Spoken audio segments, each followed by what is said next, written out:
একজন মেয়ে কলেজে গেল আর ফিরল 3 টুকরো হয়ে একটা বস্তার ভিতরে। এই গল্পটি শুধু হত্যা নয়, এটি একটি সমাজের নিষ্ঠুর মুখোশ খুলে দেওয়ার গল্প।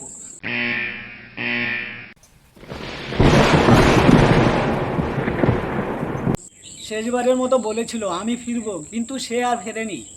সেদিন ছিল একেবারে সাদামাটা সকাল 7টা।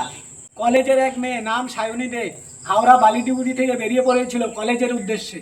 বাবার পিঠে হাত রেখে বলেছিল, বাবা আজ একটু দেরি হতে পারে, টেনশন নিও না। তখন কেউ জানতোই না সেই কথাটাই হবে তার জীবনের শেষ কথা। সন্ধ্যে 6টা পেরিয়ে গেল, সায়নী বাড়ি ফিরল না। মা বাবা ফোন করতে করতে পাগল, প্রায় ফোন সুইচ অফ। রাত 9টায় থানায় ডায়েরি হলো। পরের দিন সকালে হাওড়া ব্রিজের নিচে একটি লাল কাপড়ে মোড়া বস্তা পড়ে থাকতে দেখা যায়। সাফাই কর্মী প্রথমে দেখে বস্তার ভিতর থেকে রক্ত চুয়ে চুয়ে পড়ছে। পুলিশ আসে, বস্তা খুলে দেখে সায়নীর দেহ, কাটা 3 টুকরো।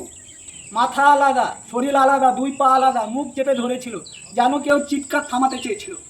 সিসিটিভিতে দেখা যায় কলেজ থেকে বেরিয়ে সে হেঁটে যাচ্ছিল, একটি কালো রঙের প্রাইভেট কার তাকে অনুসরণ করছিল। 4 দিন পর এক অটো রিক্সা চালকের বক্তব্যে নতুন মোড় আসে।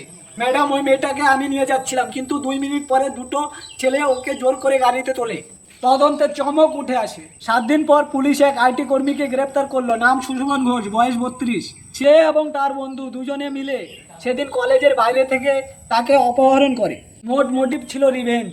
সায়নী কিছুদিন আগে কলেজে এক ছেলেকে হ্যারাসমেন্টের কেসে ফাঁসাতে সাহায্য করেছিল। সেই রাগ থেকে শুরু হয় ভয়ানক পরিকল্পনা।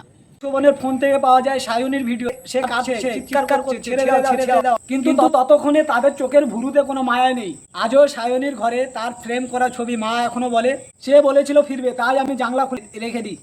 এই ঘটনা শুধু একটি অপরাধ নয়, একটি ভাঙা পরিবারের গল্প। আজকের মতো এই পর্যন্তই। আপনারা দেখছেন ক্রাইম রহস্য। দেখতে থাকুন, জানতে থাকুন, সতর্ক থাকুন ও সুস্থ থাকুন। জয় হিন্দ, জয় হিন্দ।